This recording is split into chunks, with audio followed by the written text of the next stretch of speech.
Alrighty, y'all. So 7.4 deals with quadratic equations.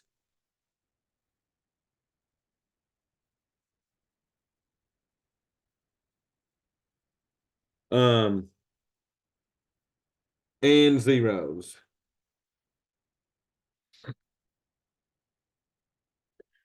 So the first thing I'll tell you about a zero.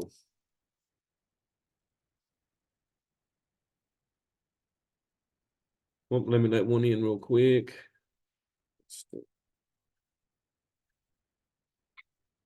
So when they ask you to find the zeros, what they're talking about, or when they say find a zero, zeros are the solutions to quadratic equations.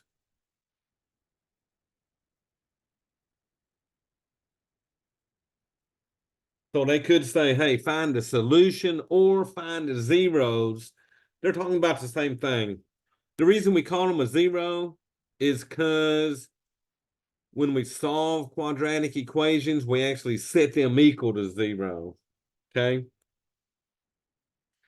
So I'll start out showing you how to factor to find solutions, and then we'll look at the quadratic equation. Okay, so quadratic equation is a little trickier.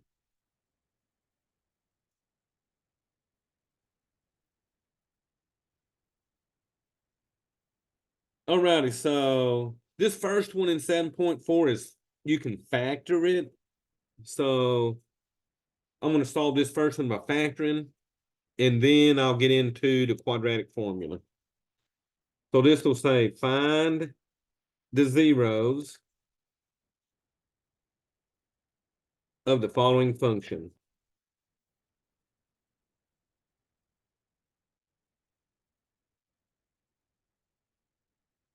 So remember, once again, they just want me to find the solutions. So they're giving us f of c equals c squared plus 6c plus 8. So I'm going to solve this one by factoring because it will factor. So the first thing you want to do is take this expression and set it equal to 0.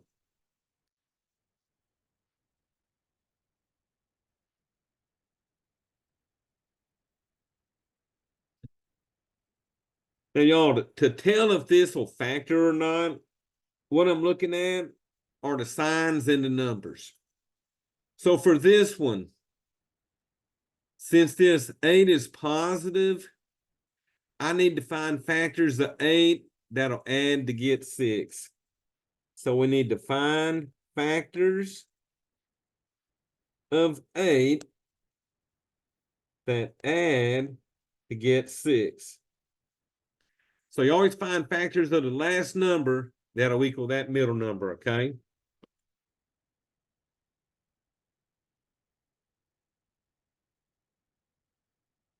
All righty. So I'm going to set this into parentheses.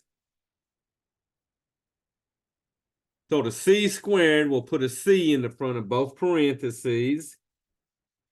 So c times c is the c squared. Now, y'all, here's what you got to watch out on these. If this last sign is positive, both of these factors will have the same sign as the middle number. So let me write that down. If, all right, y'all, letting one in real quick.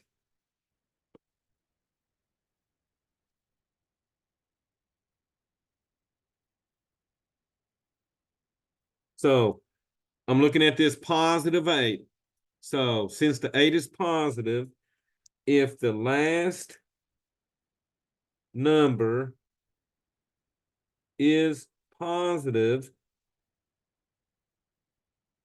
then both factors have the same sign as the middle number.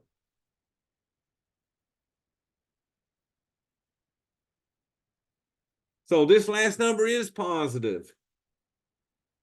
That means both of these factors will have the same sign as this middle number.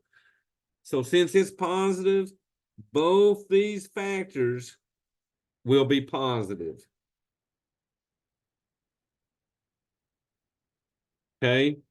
Now, if this was a negative and that was positive 8, then both of these would be negative. Okay. So if the last number is positive, you got to have like signs. All right, y'all. So the last thing I need to have this factored. Do I have any factors of 8 that'll add to get me a 6? So what do y'all think?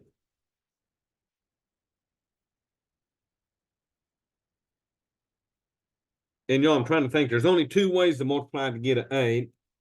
It's either 1 times 8 or 2 times 4. So 1 and 8 add to get 9, but I need a 6. So I'm going to have to use 2 and 4. 2 and 4 multiply to get 8, but they add to get 6. So I'm just going to put in my 2 and my 4. Now, since they're both positive, it don't matter where the 4 and the 2 go. So we've got this trinomial factored. Now to find the solutions, we're going to set each of these factors equal to 0. So we're invoking what we call a zero product rule. If this factor equals 0, when you multiply, you get a 0. If I can get this factor to equal 0, when I multiply, I get a 0. So 0 is the only number that I can do this with, okay? So I take both factors and I set them equal to 0.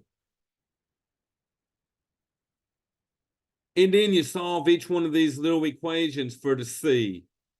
So here, to move the 2 over, we would subtract. So that C equals a -2. And then on this one, I would subtract 4. And I get my C is a -4.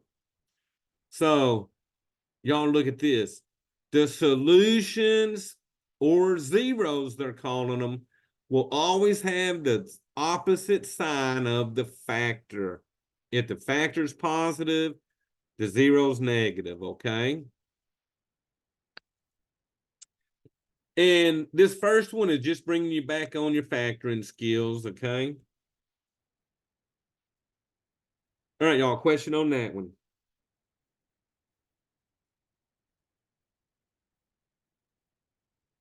All right, so before I solve this next one, I'm going to have to show y'all what the quadratic formula is.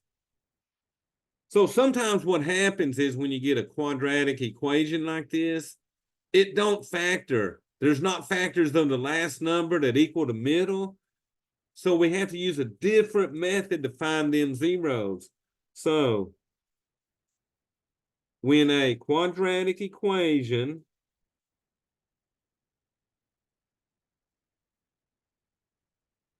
does not factor, we use the quadratic formula.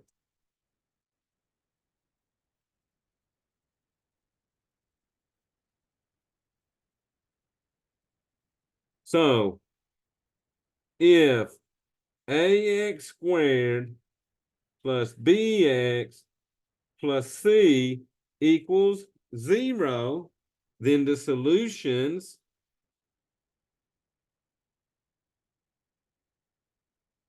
are given by,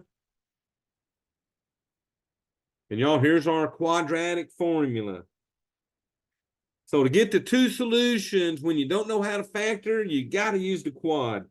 Now, the quad can solve the ones that factor or don't factor, okay? So if you get good on the quadratic formula, you can solve every equation using it. Although it's probably a little bit longer than actually factoring would be, okay? So to get the solutions, we use the following formula. X equals -b plus or minus the square root of b squared minus 4ac, all of that over 2 times a.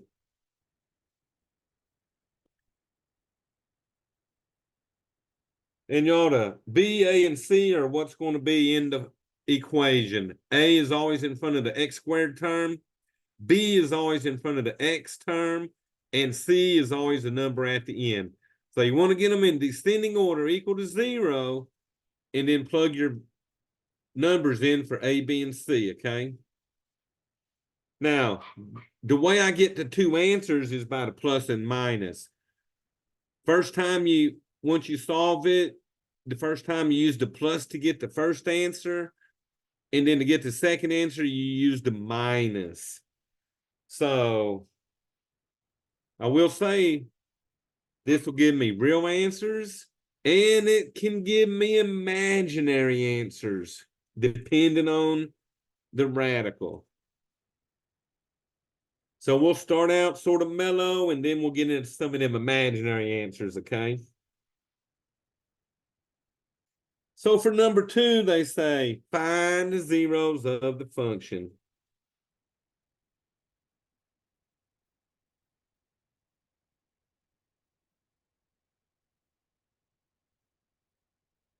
Now they're giving us f of x equals x squared minus 2x minus 4. And y'all, I would say, since this is minus at the end, I would have to find factors of 4 that would subtract and give me that 2. In 4 and 1, they give me 3. 2 and 2 give you 0. So it technically does not factor. So I'm going to set it equal to 0. So I got it looking like that. So x squared minus 2x minus 4. We're going to set it equal to 0. And now we're going to find a, b, and c so that we can plug them into our formula. Well, when there's not a number in front of the variable, it's treated like a 1. So that means a is 1 for this one. B will be the -2, since that's in front of the x. And then the number at the end is c, which is -4. So I got my 3 numbers. Now I'm going to plug them into the formula. Now, y'all, in the formula, the 4 is always in the formula, and the 2 is always in the formula. And this negative, all it's going to do is change the sign of whatever b we had. So, y'all, let's plug it in. X equals negative b, which is -2. So see that negative in the formula is going to make that -2 into a +2. Plus or minus our square root is b squared. So that'll be -2 squared minus 4 times a, which is 1, and c, which is -4. All of that'll be over 2 times a, which will be 2 times 1.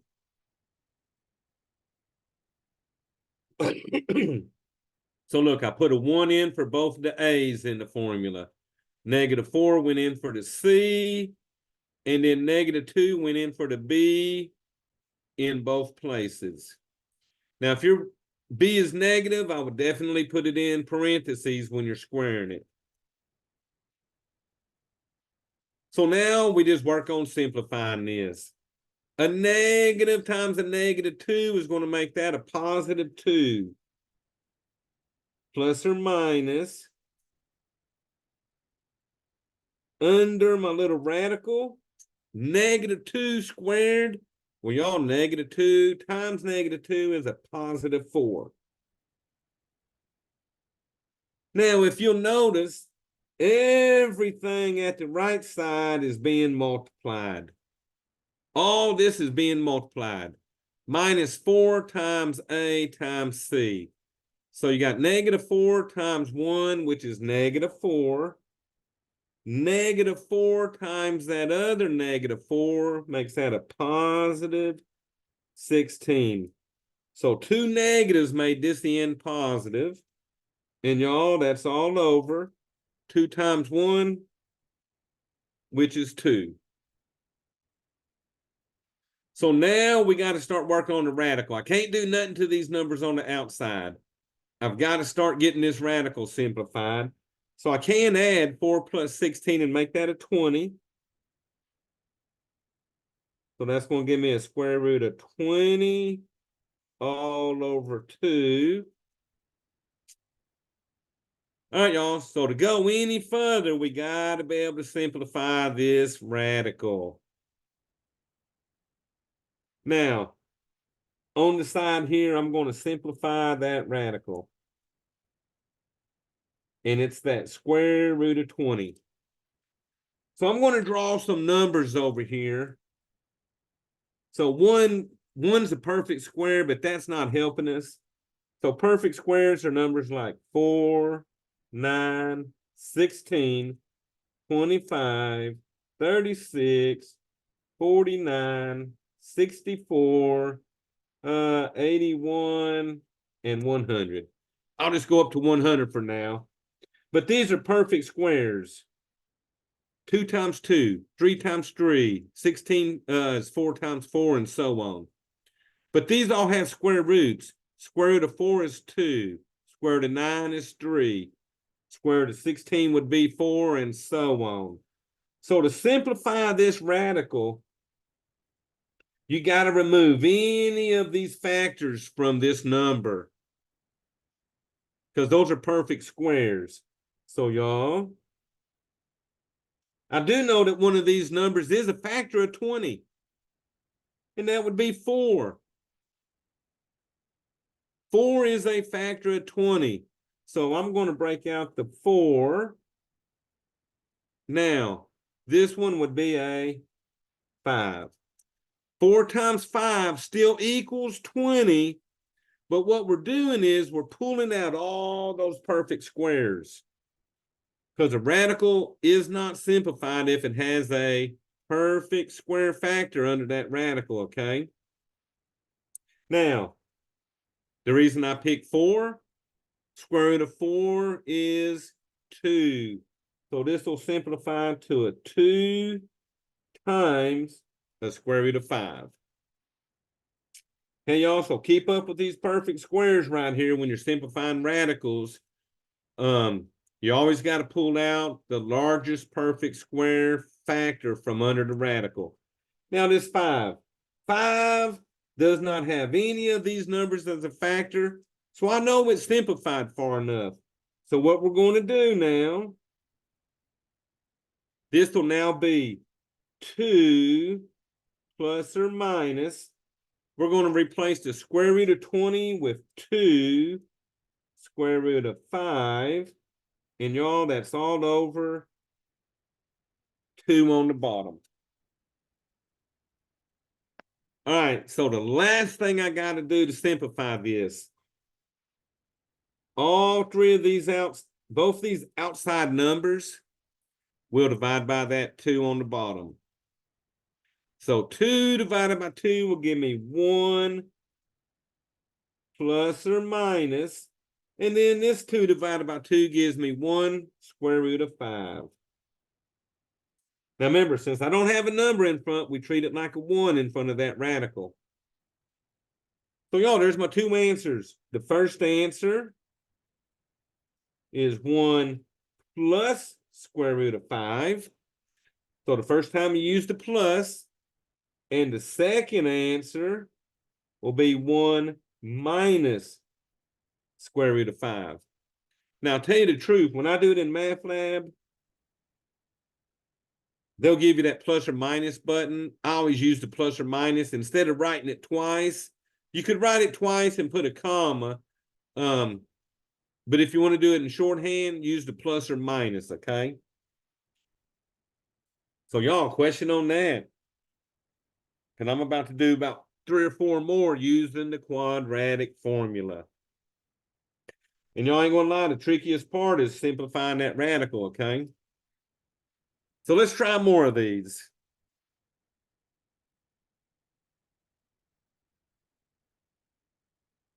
So y'all, this one be like y'all's number 3. Find the zeros. So that's pretty much all you're doing in 7-4, okay? So this one has a x squared plus 5x minus 7 equals 0. So this one, they already got the 0 there for us.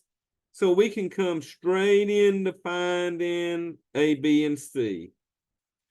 Now I would check this to see if it factors.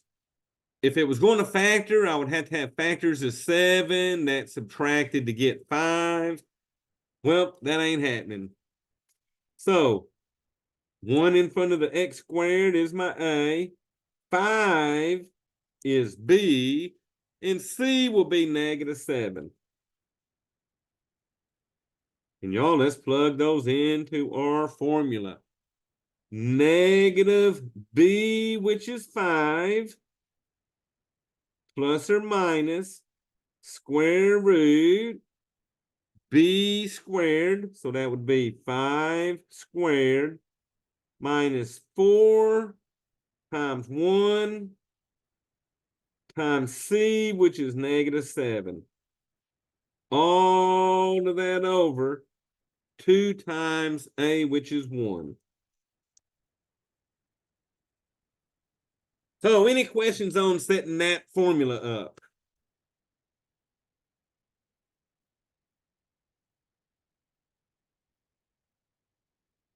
All right, so you are pretty mellow today. So here we go.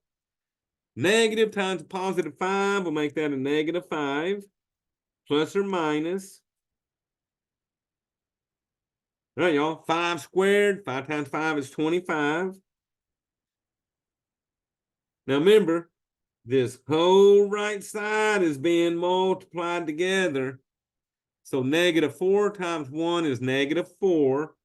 -4 times -7 is a positive 28. All of that over 2 times 1, which is 2. So y'all see, I'm working it the same way I did a while ago. I did my squaring, multiplied the bottom, and then sort of multiplied that part. Now we're going to add these numbers under the radical. So -5 plus or minus square root 25 plus 28 is, what's that, like 53? All over 2. So now we got to come to the side and see if we can simplify that square root of 53. So y'all remember my numbers: 4, 9, 16, 25, 36, 49. What's next? 81 and up to 100. So what I need to know are any of these numbers factors of that 53. Well, y'all, it don't divide by 4. It don't divide by 9. It don't divide by 16. It won't divide by 25. All these other factors are too big. So this does not simplify. So what that means, when the radical does not simplify, this is our final answer. Because there's nothing else I can do to this radical. So y'all, this right here would be my final answer. So one answer would be -5 plus square root of 53 over 2. So let's see. First answer.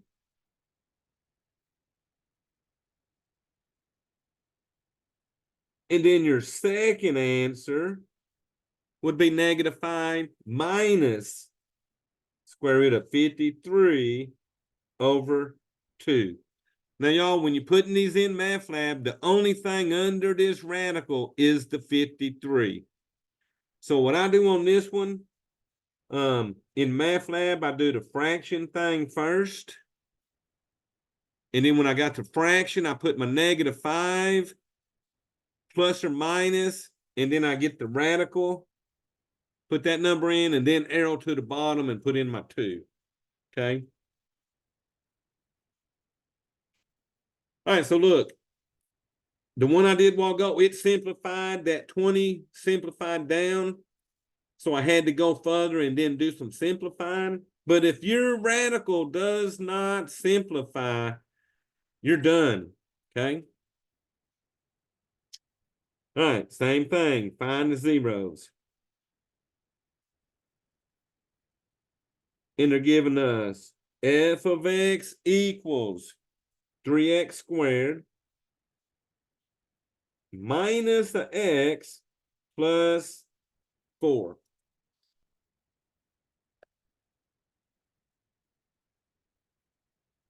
All righty, so set it equal to 0.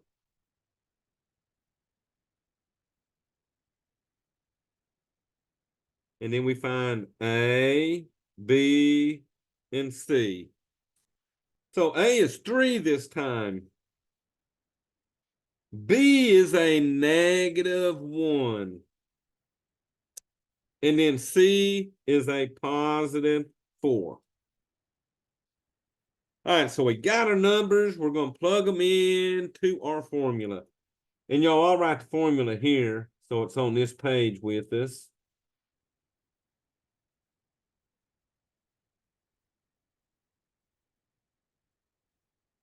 Okay. All right, so here we go. X equals -b, which is a -1, plus or minus square root b, which is -1 squared, minus 4 times 3 times 4. All over 2 times a, which is 3. And y'all, like I said, the trick is getting all these numbers into that formula. Now we start simplifying. Negative times a -1 makes that a +1. So do you see how this little negative in front of that b, its only purpose in life is to change the sign of that b when we're in the formula. All right, y'all, let's see what we get here. -1 times -1 is a +1. Now we're multiplying all this together. There's only one negative, so that's going to stay negative this time. So -4 times 3 is -12. -12 times 4 makes that a -48. And y'all, on the bottom, 2 times 3 is a 6. So same steps as I've been doing. Multiplied that, simplified that down, and then multiplied the bottom. Now we got to add this stuff under the radical. So 1 plus or minus square root 1 minus 48, y'all, is a -47 all over my 6. So I can tell you this, we got a negative under this radical. That means we're going to get imaginary answers. So on the side, I'm going to simplify that square root of -47. Now, 47 will not divide by 4, 9, 16, 36, 20. It ain't dividing by none of those perfect squares. So y'all, the 47 does not simplify, but we got to take care of that negative under there.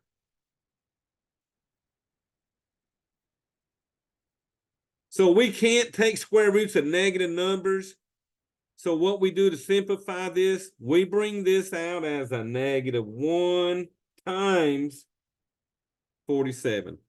You got to break out the negative because, y'all, we got a little property that says anytime we get to square root of -1, we replace that with an I. This I tells me that I now have an imaginary number, because in the real world,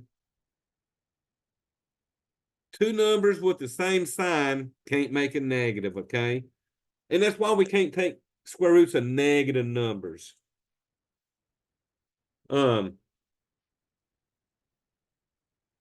So if it's negative under that radical, we gotta break it out as a square root of -1 and then replace that with the I.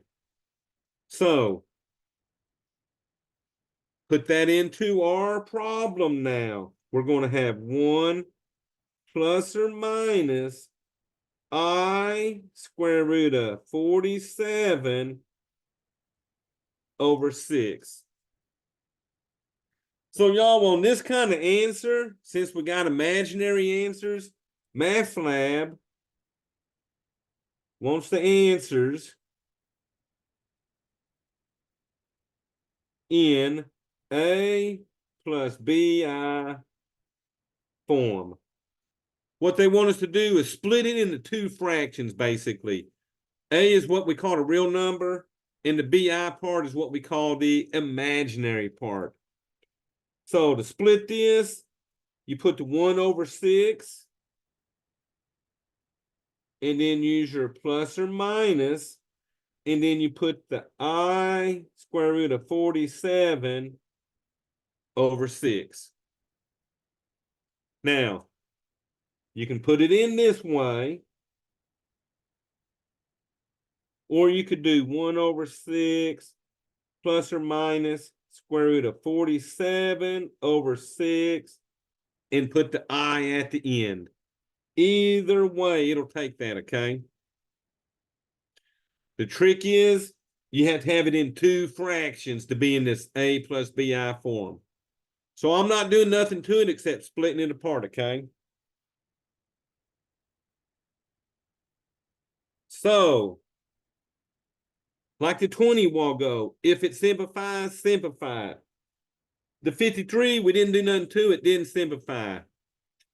Now, the -47, couldn't do nothing to the 47, but you do have to bring the negative out as an I, okay? So remember that on those.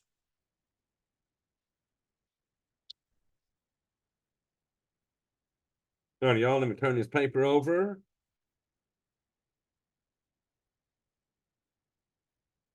All right, so the next one. Guess what? Find the zeros.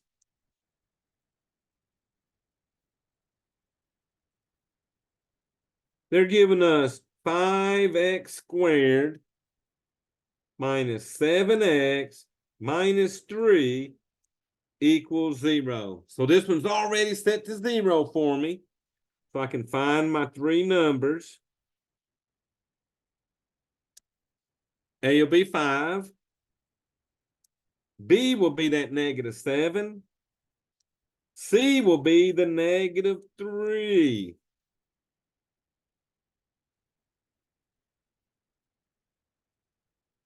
All righty. Now, plug them into my formula. So I'm going to write my formula again.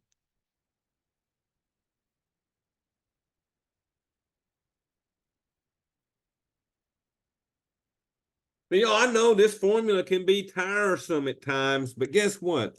It solves every single quadratic equation that you have. If you cannot factor, this will solve those ones, okay?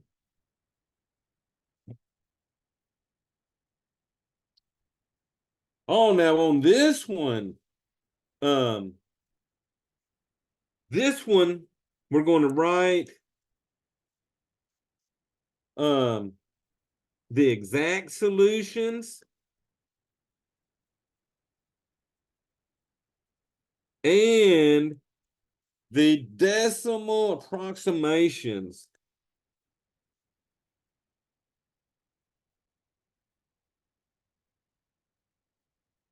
And on the decimal approximations, I'm going to go 3 decimal places.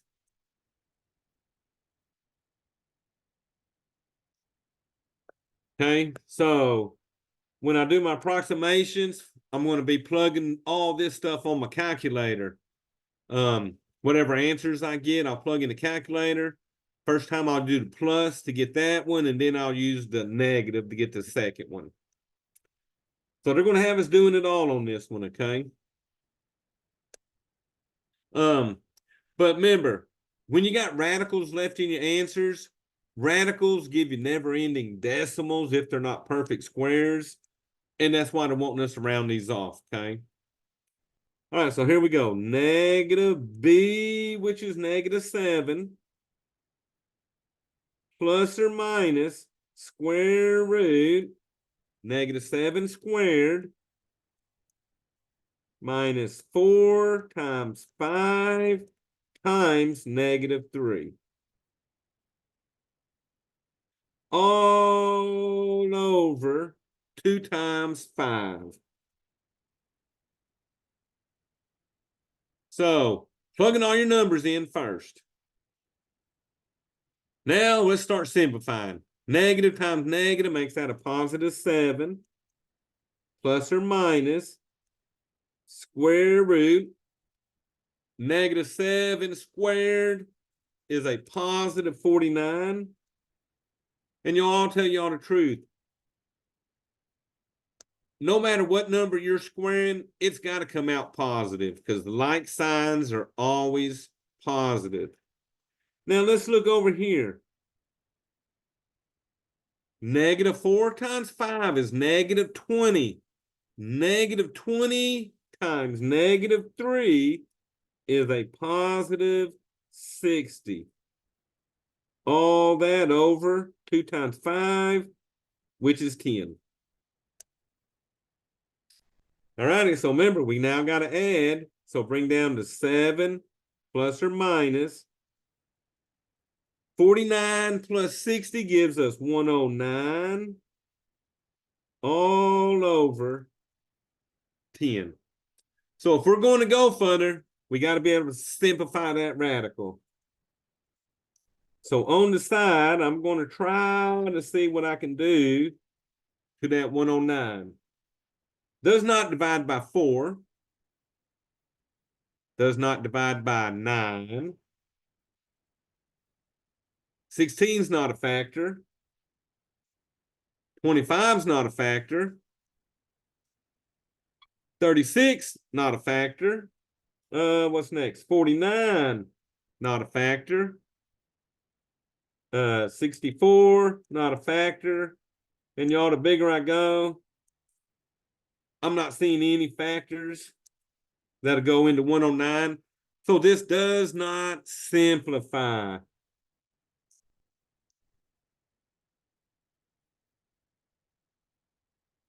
So for my exact solutions,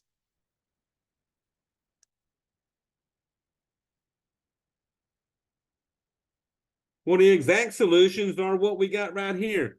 So you can do now, they're going to give you the x equals. All you're putting in is your solutions. And like I said, I always use the plus or minus.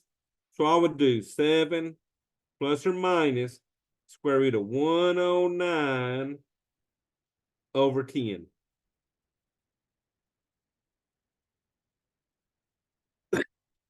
So that's both answers in one. 7 plus square root of 109 over 10.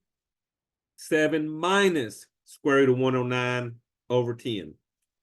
Now for the approximations.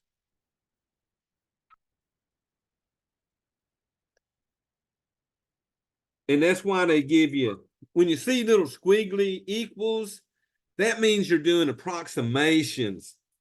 And we're going to do this 3 decimal places. So what I'm going to do is punch this in the calculator twice.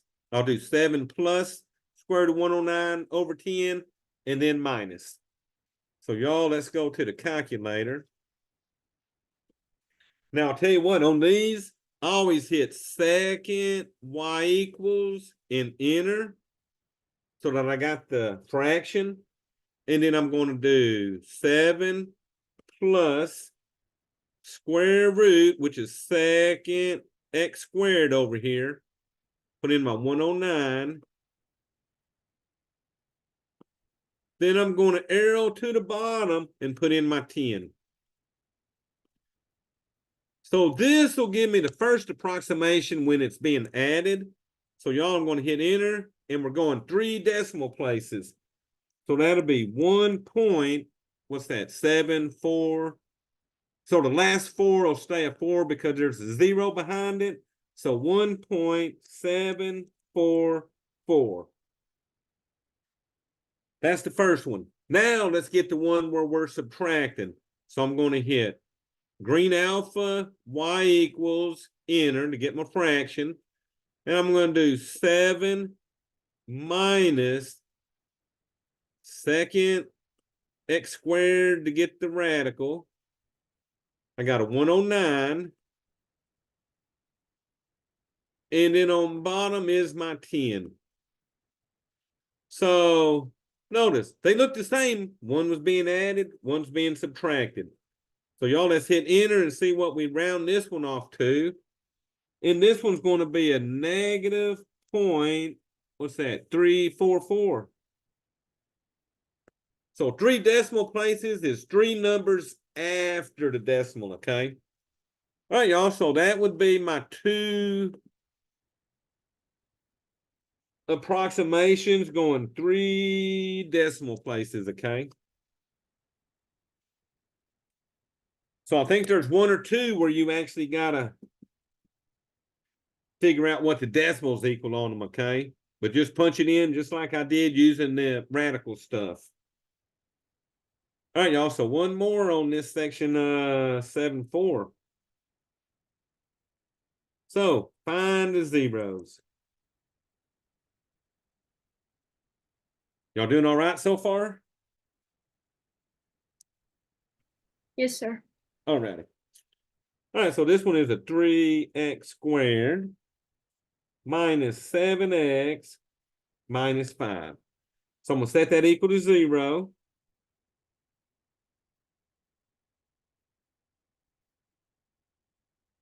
And then I'm going to get my A, B, and C. So A is 3 this time. B is negative 7. C is negative 5. All right, y'all. So the fun part, plugging it into our formula way up there. So X equals negative B, which is negative 7, plus or minus square root negative 7 squared minus 4 times 3 times that negative 5. All over 2 times A, which is 3.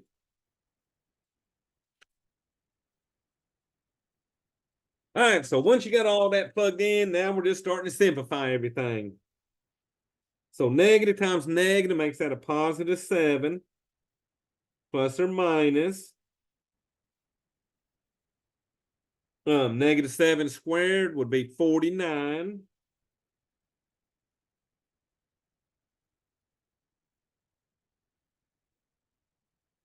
And y'all, this whole right side is being multiplied.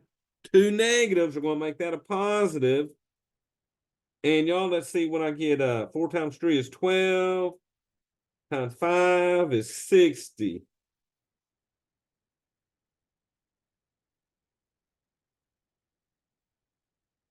Oh, wow, this one's really similar to what I had. The only difference now on the bottom on this one, I'm going to get 2 times 3, which is 6. Well, I had a 10 on bottom. But y'all, they look almost like the same problem other than that bottom. So it looks like I'm going to have what? 7 plus or minus square root 109 over 6. Now, I know 109 don't simplify because we messed with it up here. So since this didn't want me to do the approximation answers, that is my final answer for that one.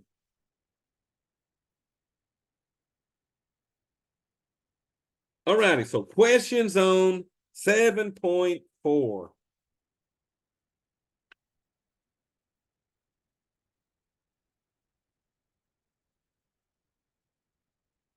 All right, y'all. So remember, I took out 7.4 support because 4.8 support had a little bit of stuff that was in the 7.4. So I kept 4.8, okay? So let's do 4.8 college algebra. And then I'll show you some of their support, okay? So 4.8 is applications.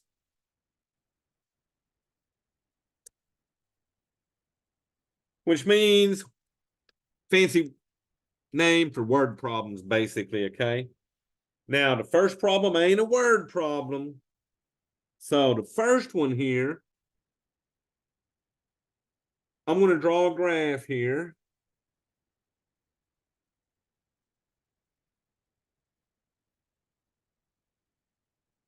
And y'all, let's see, I'm going to go out about 6.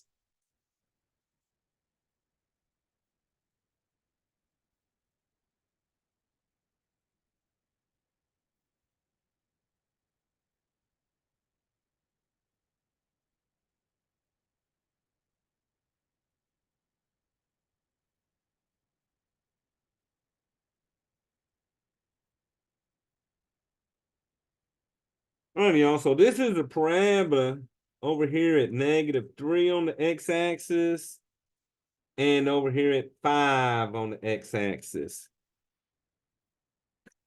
Now my parabola sort of comes down and then it's going to go up. So they're giving you the parabola already, and they're saying use the graph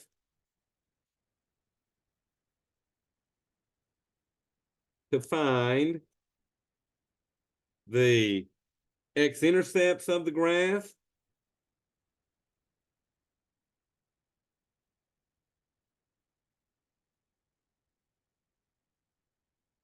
and the solutions of the equation.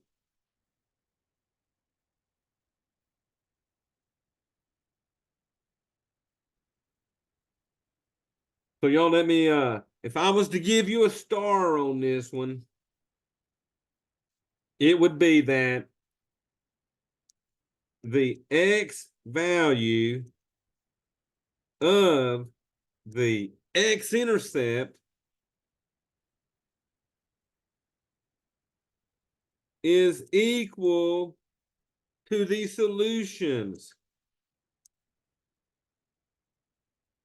or zeros of the function.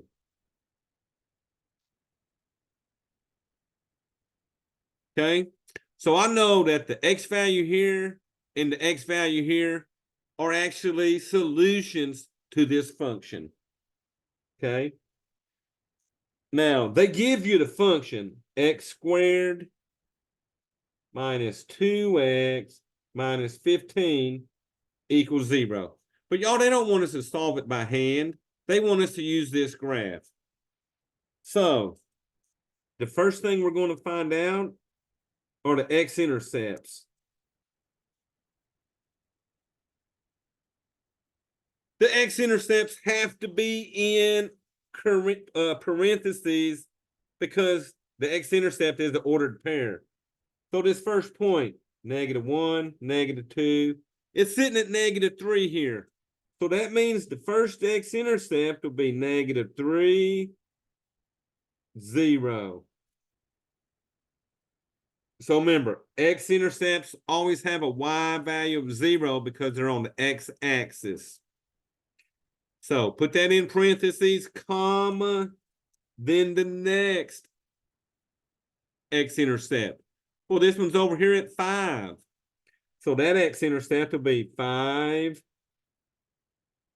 0. Then they say the solutions are x equals, so here's what I put in the first box. Now the second box, notice they're giving you the equals. All you got to do is put in these x values. -3 would be one solution, and 5 would be the other solution. So if you was to factor that, 3 and 5 would be the actual solutions if you were to solve that, okay? So y'all, that's all they want you to do on the first two, their graphs. Find the x-intercepts, putting them in parentheses, and then the solutions, which are the x values, okay? All righty, y'all, question on that. All righty, so we're about to turn it up, because this is the actual application or word problem. Now, there's two of these, okay? So the first one deals with a wire being stretched from an antenna tower. So this says a wire is stretched from the ground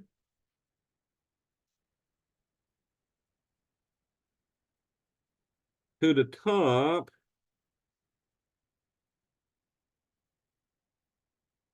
of an antenna tower.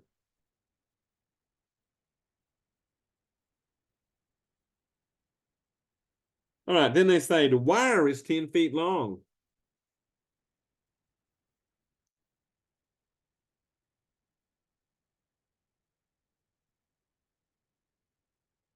Okay, so I know now that the wire is 10 feet long. Then they say the height of the tower is 2 feet greater than the distance d from the tower's base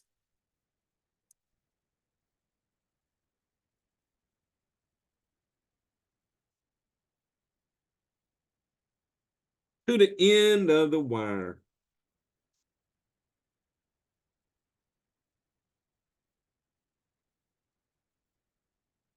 So what they want us to find the distance d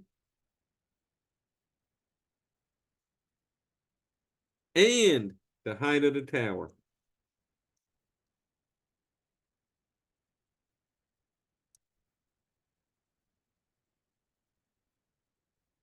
So we're going to draw a picture. So I got this antenna tower sitting here. So there's my antenna tower. And they're telling me I got a wire stretched from the ground to the top of my antenna tower. So here's my wire. All right. So the first thing they tell me, this wire is 10 feet long. Now, they're telling me the height of this tower is 2 feet greater than the distance d from the tower's base to the end of the wire. So right here, we're calling this distance d. Okay, so d, like it said, the distance d from the tower's base to the end of the wire here. Now, what would we put on this side? If this is d, and it's saying right here, the height of this tower is 2 feet greater than this distance. Well, y'all, if this is d, then that means the height of my tower over here is d plus 2. So it's 2 feet greater. So y'all's, the 10 will be different probably, and the 2 will be different. But everything else is going to set up about the same. So y'all, let me show you what they got going on. This makes what we call a right angle down here. It's a 90-degree angle, like a corner. And there's a formula that I can use for what we call right triangles that'll help me solve for these sides. So have y'all ever heard of the Pythagorean theorem?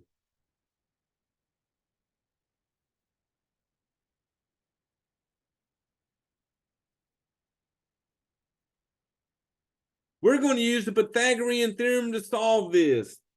And remember, a squared plus b squared equals c squared. Y'all seen this before. Now, the only stipulation is on the c. C has to be the longest side right here. And then A and B can be the other two. So I'll call this side A and that side B. But y'all, C is always the longest side. And remember, we always called that the hypotenuse. So the hypotenuse is the longest side of a right triangle, okay? So what this is saying, the squares of A plus the squares of B will equal the square of C. So y'all, I'm going to plug in what I know for my formula here. A is going to be D. So D squared plus B, which is D plus 2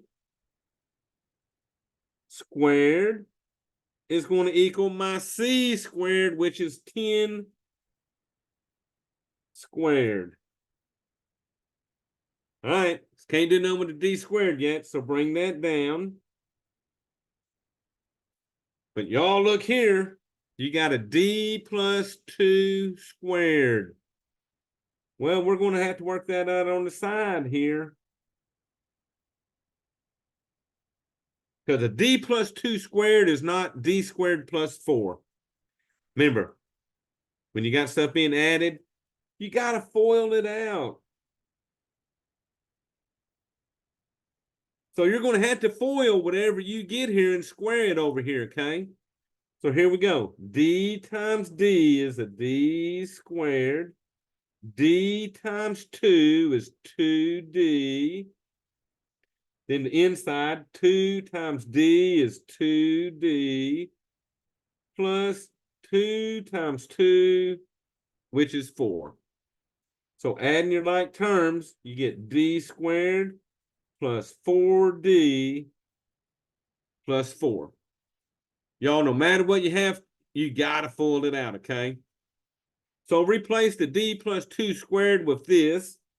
So that's a D squared plus 4D plus 4.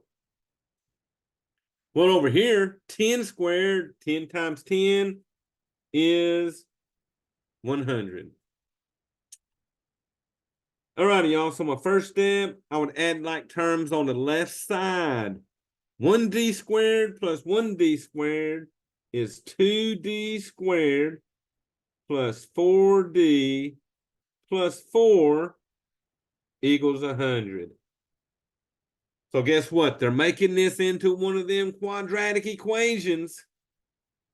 Now remember, to solve this quadratic equation, I need a 0 over here where that 100 is. So to make that a 0, we're going to subtract 100 from each side. So y'all, let's see what that gives me. 2D squared plus 4D. So the 4 and the negative 100 will combine and make that a negative 96 equal to 0. And y'all, I'm going to tell you one thing on this one. There's one thing I can do to make this easier for me to try to solve. Do you see a number that all 4 of these will divide by? Yeah, they're going to all divide by 2. So if you want to make it easier to solve and factor, come in and divide everybody by 2. So that gives you D squared plus 2d minus 48 equals 0. Now, I'm going to solve this by factoring instead of doing the quadratic formula.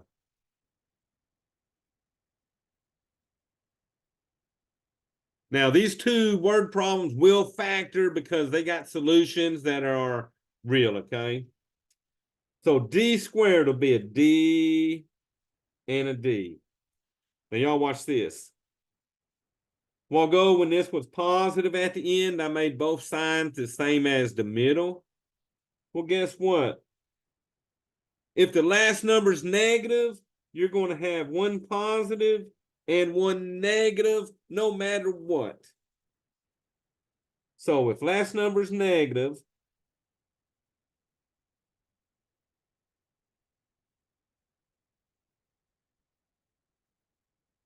so if last number is negative, which is that 48 right there, then the factors have unlike signs. Now, the minus also tells me to find factors of 48 that would subtract to get 2. Remember, if that was positive, you wanted factors that added to get the middle number. But since that's negative, I'm looking for factors of 48 that subtract to get 2. Well, y'all, that would be 8 and 6. But I don't know who gets what sign. Well, here's the trick. The larger factor always has the same sign as the middle number. So the 8 being larger would be positive, and the 6 would be my negative. Now, if you add this together, 8 minus 6 is a positive 2. 8 times that negative 6 equals a negative 48. Okay? Now, remember, if you don't like factoring, you can throw all this into the quadratic formula. 1, 2, and a negative 48. All right, y'all, so we got it factored, so set both of these equal to 0. So here I'm going to subtract 8. I get d is a negative 8. Here I'm going to add 6. And I get d is a positive 6. So y'all, check this out. How long is d? Well, d can't be negative. So on this, when you're looking for distances and you get negative answers, you got to cross them out. You can only keep positive answers when you're looking at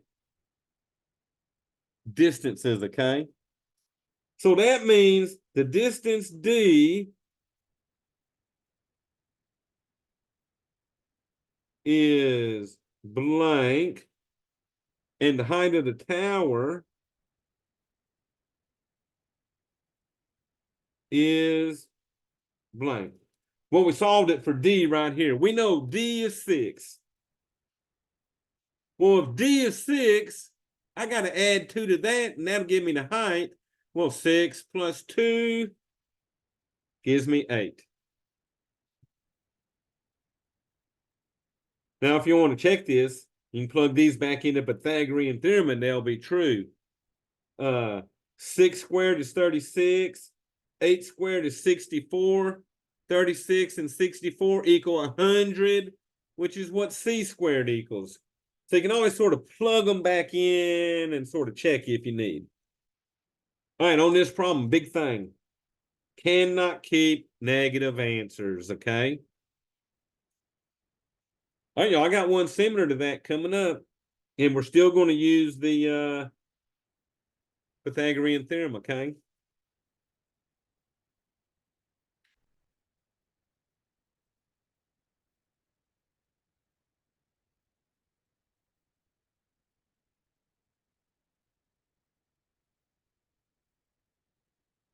All right, y'all, guess what? Another word problem.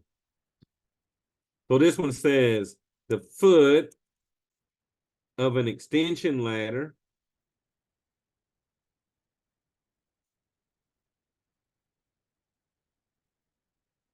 is 7 feet from a wall.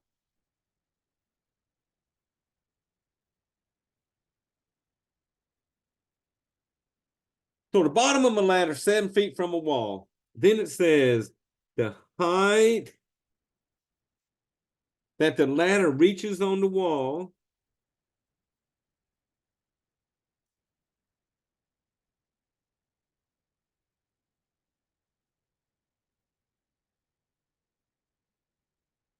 and the length of the ladder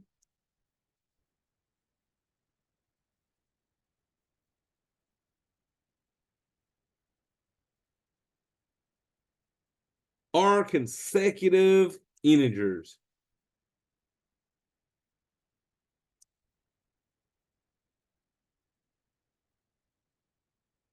Now, all they want to know on this one, how long is the ladder?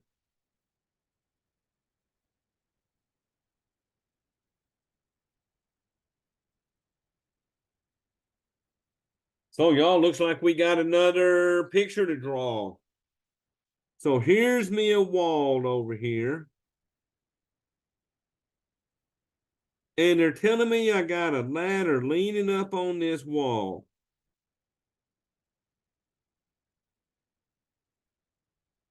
Now, the only thing I really know is that the foot of my ladder right here is 7 feet from the wall. So they're telling me that this distance here is 7. But then they say, hey, the height the ladder reaches on the wall over here and the length of this ladder are consecutive integers. So consecutive integers are numbers that come right after each other, like 2, 3, 4, 5, 0, 1. Two numbers in a row make consecutive integers. So if I make x, if I make this the first integer, what would this side be? What am I doing to get the second integer? So from 4 to 5, 5 to 6, 6 to 7. All we're doing is adding 1. So if this is x, then the next number would be x plus 1. That's what they mean by consecutive integers, okay? So if this is some number, I add 1 and get that number, okay? But y'all look here. I've got another right angle, which means we're going to use the Pythagorean theorem again. Now remember, C has to be the longest side over here. So C will be the x plus 1 side. I'll call this one A and that one B. So A squared will be 7 squared. My B squared will be x squared. That's going to equal my C squared, which is x plus 1 squared. Now, y'all, what's nice, y'all's is going to be the same exact problem other than that 7 might be different. You might have an 8 here, a 9 here, a 5, probably another number, but yours will set up the same way. So let's see what we get. 7 squared is 49. Can't do nothing with the x squared. But y'all remember, I'm going to FOIL out x plus 1 squared. So that'll be x plus 1 times x plus 1. So y'all that'll give me x times x is x squared. X times 1 is 1x. 1 times x is 1x. And then 1 times 1 is 1. And then add the like terms.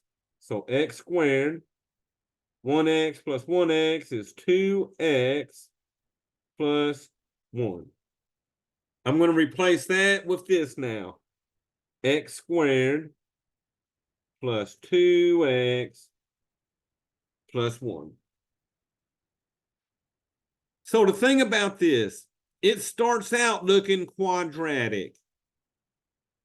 Since I got these x squared terms, So I'm going to move this x squared over here to the right side. I'm going to try to move everything over and get a 0 here. But y'all, to move this x squared, I got to subtract the x squared. Well, what happens to all the x squareds? 49 comes down. These x squareds cancel on the left side. The x squareds cancel on the right side. When you got a positive x squared on one side, positive x squared on the other, they're going to cancel no matter what. All that's left over here is a 2x plus 1. Which means this is not quadratic anymore. So not quadratic anymore. Because we don't have no x squared terms on it. So y'all, to solve that, I'm going to subtract 1, divide by 2, and be none, okay? So 49 equals 2x plus 1. We're only solving for the 1x now, since all this x squared stuff canceled. So I would subtract 1 from both sides. 49 minus 1 is 48. That's going to leave my 2x. That stuff cancels. Divide both sides by 2. So 48 divided by 2 gives me 24 equal to my 1x. All righty. But 24 is not the answer to this. They want to know how long is the ladder.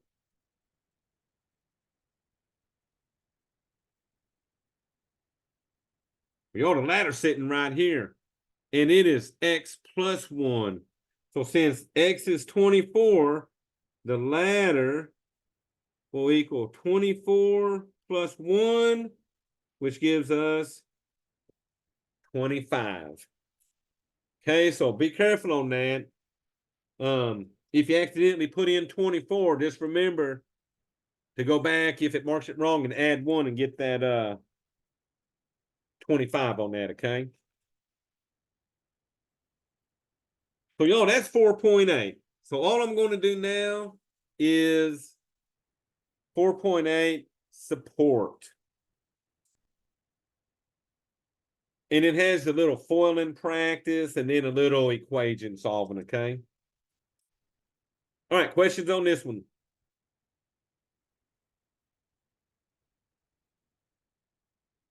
All right, so notice y'all got 2 fun word problems coming at you, okay?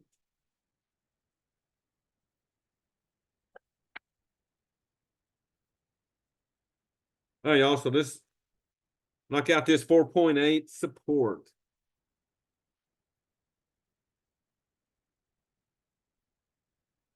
Now remember, this has a little bit of foiling practice and a little bit of equation solving.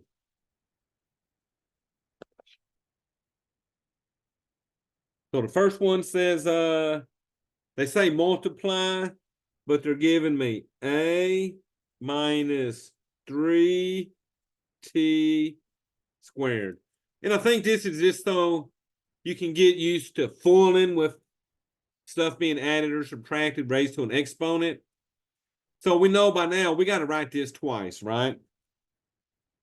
So a minus 3t times a minus 3t.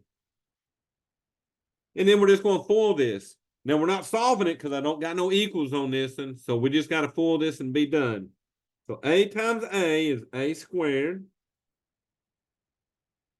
A times a negative 3t is a negative 3at. So I'm just keeping everything in alphabetical order. Now, as you notice, the 2 middle terms always match up when you got this kind of pattern, okay? So negative 3t times a is a negative 3at. And then, y'all, this negative 3t times a negative 3t is a positive 9t squared. So all I can do is add my like terms and be done. So I'll bring down to a squared. -3 plus -3 is a -6 AT. Now notice, when I added these like terms, I did not change the variables. I only changed how many I had. All right, then at the end is my plus 9t squared. No more like terms, so you're done at that point. And then here's another one for us. This one has x to the 5th plus 8 squared. All right, and I really think they're just getting you ready so that when you do that Pythagorean theorem and you got that x plus 1 squared, you'll remember that you got to write that twice.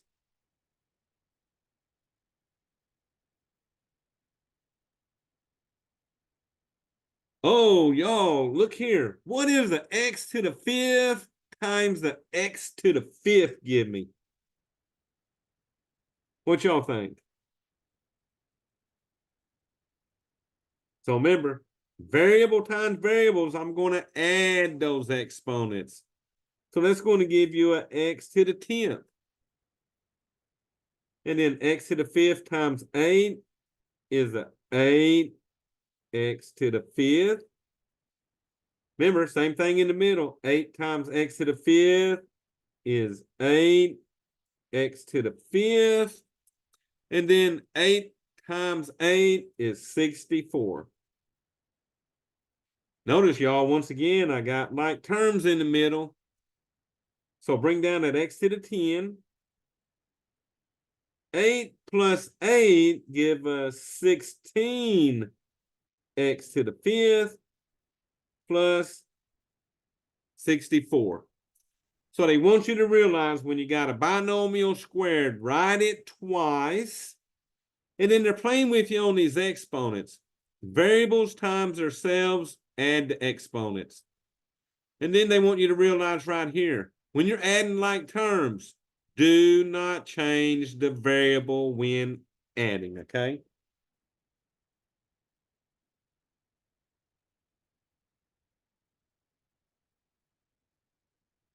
So let's see. This is a true or false. The number 0 is never a solution of a quadratic equation. And this was a true or false. Now they sort of give the reasons, but y'all, here's the thing. 0 can be an answer. Okay? So 0 can be an answer.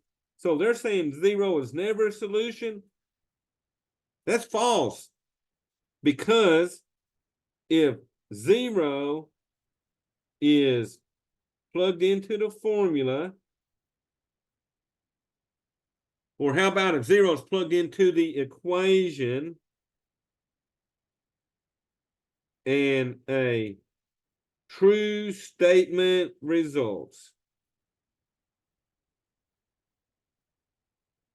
So if 0 is plugged into the equation and a true statement results, then 0 is a solution. So 0 can be a solution, and you're about to see that, okay? So there's 6 of these altogether, so we're halfway through. So this one says solve c squared plus 4c equals 0. All right, y'all, so here's a thing. When I got two terms like this, a c squared term and a c term without the number, there's a quick and easy way to do this. So to solve this one, I'm going to factor out the greatest common factor of a c. So it's a different type of factoring here.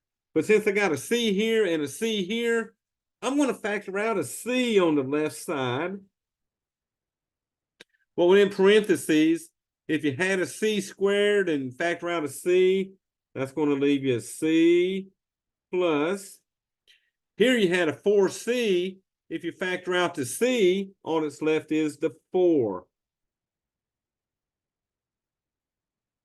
So y'all might have done this kind of stuff if y'all took what was it, Foundations of Algebra class before mine. But notice it's now factored. So remember, once I got something factored, I set both factors equal to 0. So when I set this C equal to 0, and then C plus 4 equals 0. Well, y'all, that one's done. That means one answer is 0.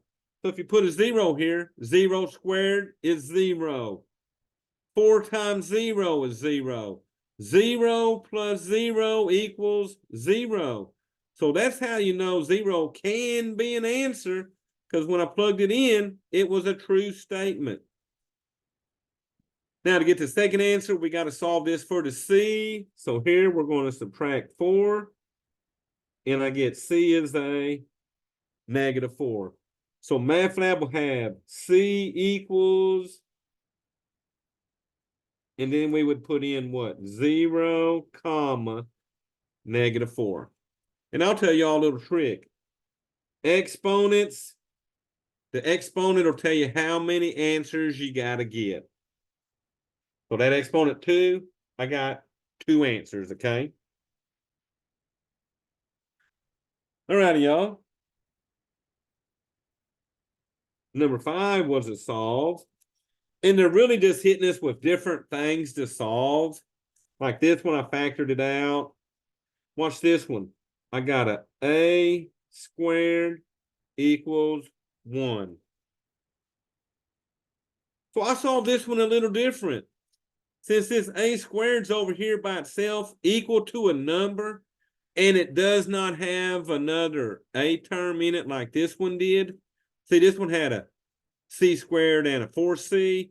This one's just got an a squared and a number. So the easiest way to solve this, I'm going to solve by taking square roots. Like when we're doing the inverses to undo exponents, I can take square roots. So I'm going to take the square root of both sides. Now, remember, since you're taking a square root, you got to count the positive and the negatives on that, okay? So over here, the square root of a squared, the exponent cancels the radical, leaving my a. But now, we're going to use a plus or minus. Anytime we take the square root of a number, we need to put a plus or minus in front of it. And y'all, the square root of 1 is 1. So that means one answer in MathLab, if you don't want to use a plus or minus, your 2 answers would be 1 and -1. Just like the quadratic formula. That's why the quadratic formula has a plus or minus in front of it. Because remember, -1 times -1 equals 1. 1 times 1 equals 1. So square roots will have positive and negative answers to them, okay? And y'all, once again, I needed 2 answers, and there's my 2 answers.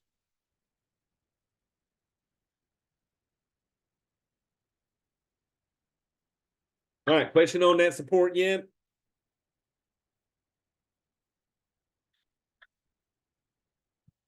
All right, y'all sort of mellow today. All right, one more for support, y'all. This will be the last support one. And this one says solve using quadratic formula.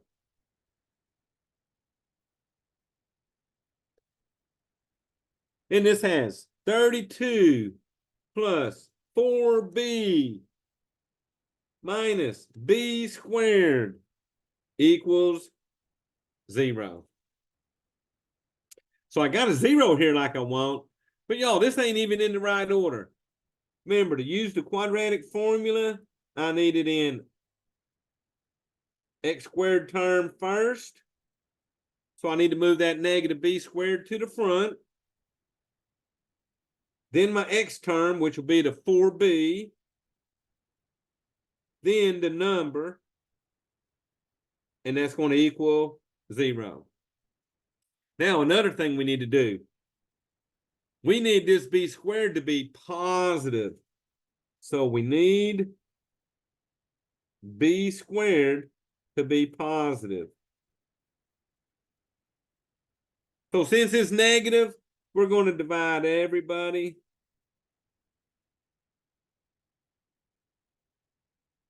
by a -1. So if I need to change signs, I just simply divide everybody by -1.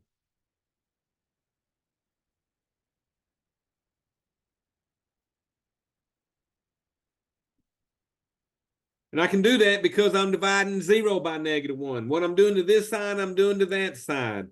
But y'all, these negatives will now make that a b squared positive minus the 4b minus the 32, all equal to 0.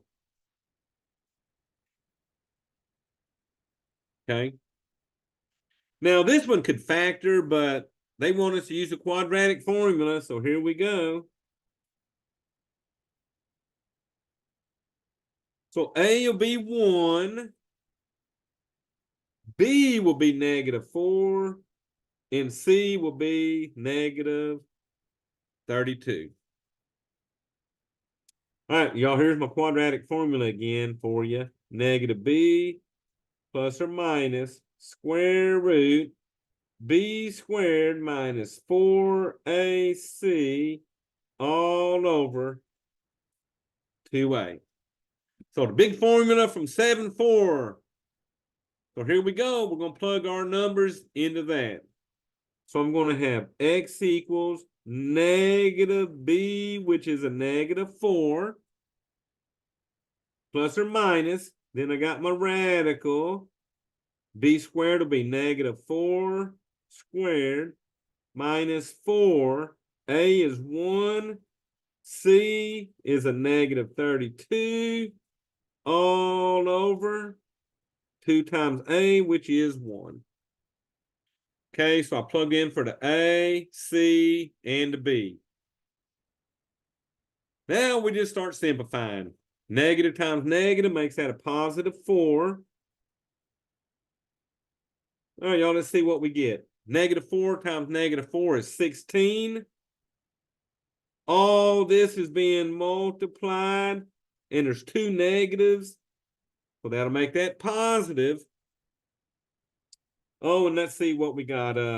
4 times 32, that's what? 128 times 1, so that's 128 all over 2. All right, so working it the same way we did in 7-4, I'm going to add those two numbers now. So 4 plus or minus square root. Ooh, 16 and 128, that's 144 all over 2. All right, y'all, so the question of the day. What's the square root of 144? So if we was to side and do our 144, well, y'all, that's a perfect square. That would have been on my list if I'd have went far enough. And the square root of 144 is going to be what? A plus or minus 12. So replace the square root of 144 with a 12 all over 2. These two numbers will both divide by 2. So 4 divided by 2 gives me 2 plus or minus 12 divided by 2 is 6. So remember, you got to divide all the numbers by 2 if you're going to do any dividing, okay? All right, so here's how I'm going to get my first answer. The first answer, I'm going to do 2 plus 6. So 2 plus 6. So my first answer will be 8. My second answer will be 2 minus 6.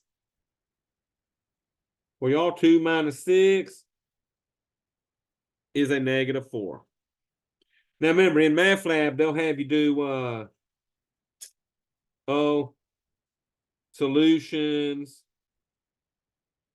or, and you'll just put in your 8 and -4. So notice this one could have factored, but I wanted to show y'all how to get to 2 answers by using the quadratic formula. Usually if they factor, this will be a perfect square under here, okay? And y'all, let's see, so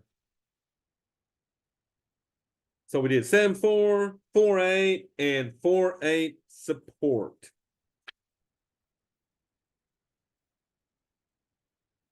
So questions on this support?